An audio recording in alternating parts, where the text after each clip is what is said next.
Olá, meus amigos amantes do vinho, sejam bem-vindos aqui ao canal Fenolé. Meu nome é André, eu moro aqui em Bordeaux, sou sommelier, formado aqui em Bordeaux também. E nesse canal a gente discute várias coisas sobre o mundo do vinho, principalmente sobre a França, aqui sobre Bordeaux, mas não só sobre, enfim, sobre tudo que envolve aí esse maravilhoso mundo do vinho que a gente tanto ama. Não se esqueça de se cadastrar, ativar as notificações, porque isso vai ajudar a gente também a continuar fazendo conteúdo por aqui, tá ok? Então vamos ao vídeo. Hoje a gente vai falar sobre um assunto que está super em alta ultimamente, que é o Vin de France. Então eu vou tentar explicar para vocês o que é isso, que classificação é essa e por que a gente está começando a ver tanto vinho que é classificado hoje como Vin de France e não necessariamente como uma denominação de origem ou seja como até uma indicação geográfica protegida. Vou explicar um pouquinho também desses conceitos. Bom, antes de mais nada, é importante que a gente consiga entender quais são as categorias de classificação quando a gente fala de vinhos aqui da França. O mais importante a saber é que a gente tem basicamente aí 3 categorias de classificação de vinhos aqui na França. A gente começa da mais restritiva, que seriam as AOPs ou AOCs, que em francês a gente fala Appellation d'origine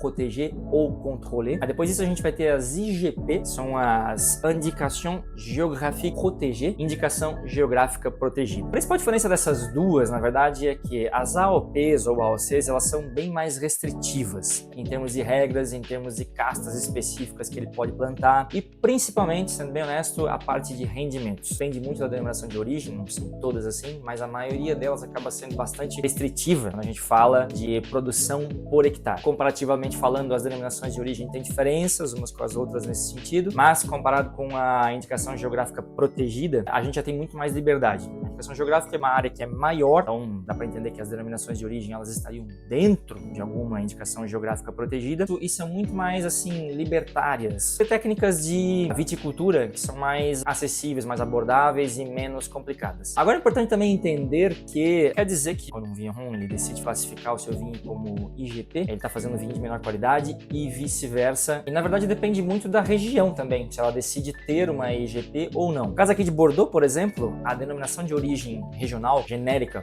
Bordeaux, ela é bem ampla. Ela muito provavelmente até poderia ser uma IGP. Talvez até tecnicamente deveria ser. Vou dar o exemplo aqui de uma indicação geográfica protegida que é bem famosa, que tem muitos vinhos aí, inclusive notadamente no Brasil, é o Pays d'Oc, que é uma indicação geográfica do Languedoc. É um vinho que o produtor está numa denominação de origem, mas ele não quer seguir todas aquelas regras e ele consegue ainda assim classificar como uma indicação geográfica e manter certo prestígio, informando que trata-se de um vinho do sul da França, da Provence ou mesmo do Languedoc. E com isso explicado, a gente tem o Vin de France, que antigamente era chamado de Vin de Table. Aliás, isso foi mudado em 2009, vinho de mesa, uma conotação que não era interessante. Desde 2009 é Vin de France que se chama o conceito. O Vin de France realmente não há indicação geográfica alguma e o produtor ele pode basicamente fazer o que ele quiser. Para que vocês entendam um pouco mais.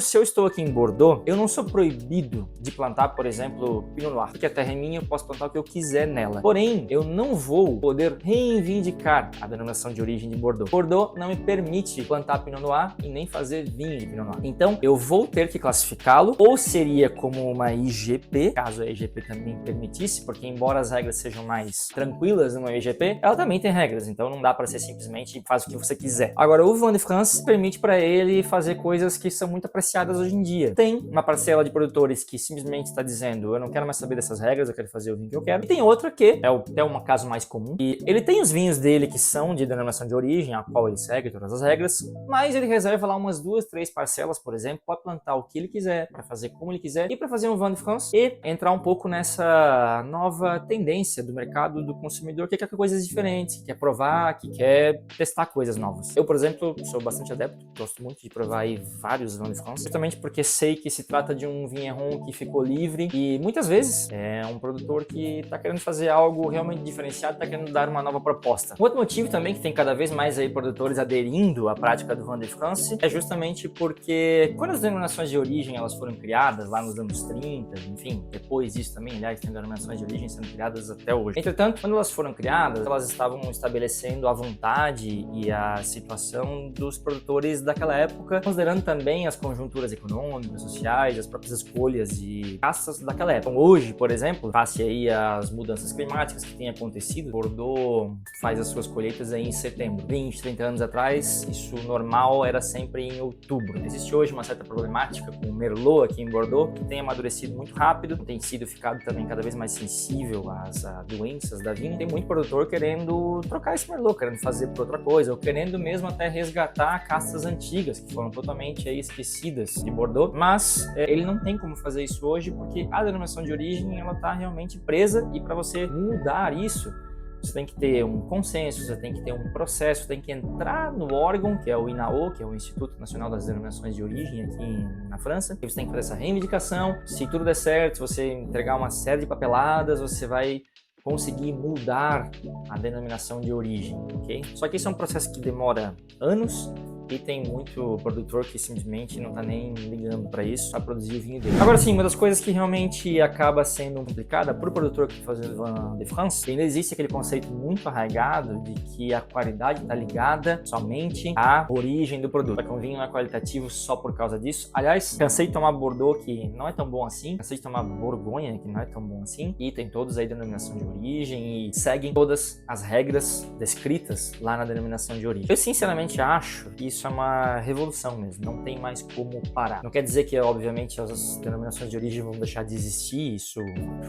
não é assim que funciona, mas eu acho que cada vez mais gente vai entrar e vai começar a fazer Vin de France, seja para fazer de uma parte da sua produção. É uma resposta também para os anseios do mundo atual e as próprias mudanças que estão aí, e eles precisam agir logo, não dá para ficar esperando muito tempo. Também é uma maneira de você poder conseguir criar novas histórias. Até mesmo aqui em Bordeaux, chateaus super renomados, tem parcelas sendo plantadas de outras castas, e eles estão produzindo, por exemplo, brancos Vin de France. Obviamente emprestam o seu preço e a sua notoriedade e reputação para esse vinho branco também, mas é um vinho Vin de France, coisa que seria eventualmente impensável aí 10, 15 anos atrás, 20 talvez, para esses chateaus super renomados em fazer algo assim diferente. Até eles estão aderindo também, então eu sinceramente vejo que daqui para frente vai ser cada vez mais os rótulos por aí mundo afora, e produtor que você sabe que faz um vinho interessante, a grande probabilidade de que ele faça um Vin de France bem interessante também é bem grande.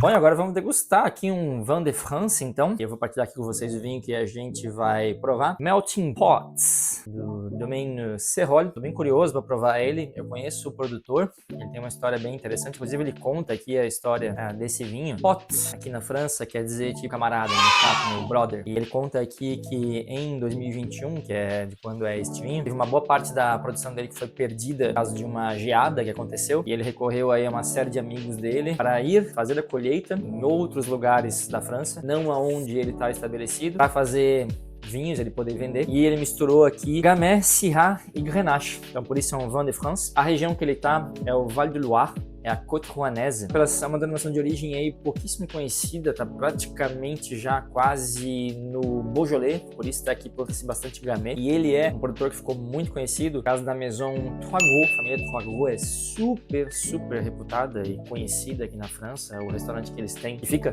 próximo aqui do produtor, é um restaurante de 3 estrelas Michelin. Esse produtor, ele faz um vinho que leva o nome da Maison Troisgros. Geralmente ele faz Gamés aí super interessantes, diferentes terroirs, em diferentes parcelas. Acredito que seja um vinho bem decopant mesmo, de pot. Vai ser bem fácil de beber. Olha que cor interessante, bacana. Cor bem violácea, bem roxo. Indicando que ele é jovem. Espessura também, uma certa profundidade. Bem bonito. Em todo caso, o aspecto visual aqui tá bem interessante.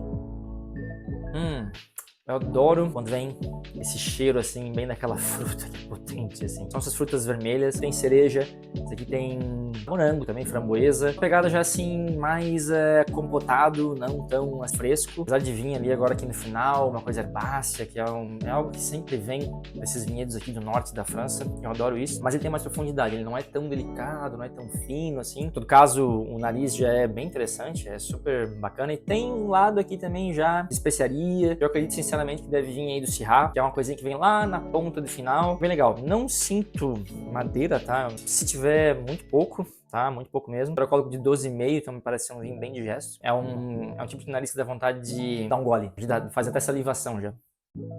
Uma delícia esse vinho, que eu imaginava, eu esperava. Vinho super bem feito. Tem corpo, tem tanino, mas tá super bem derretido, tá super bem integrado. Tem uma certa densidade, ele tá até bastante complexo, tá? Até acho que é um vinho, assim, quando eu falo complexidade, é que eu falo que tem uma boa textura, tem um bom grip, uma boa acidez. Quando vem esse toque de especiaria, acho que dá pra envelhecer, inclusive, tá 2021. E o vinho tá super gostoso. Pode ser que até desenvolva alguns aromas aí a mais com o tempo, porque ele tá bem fresco ainda.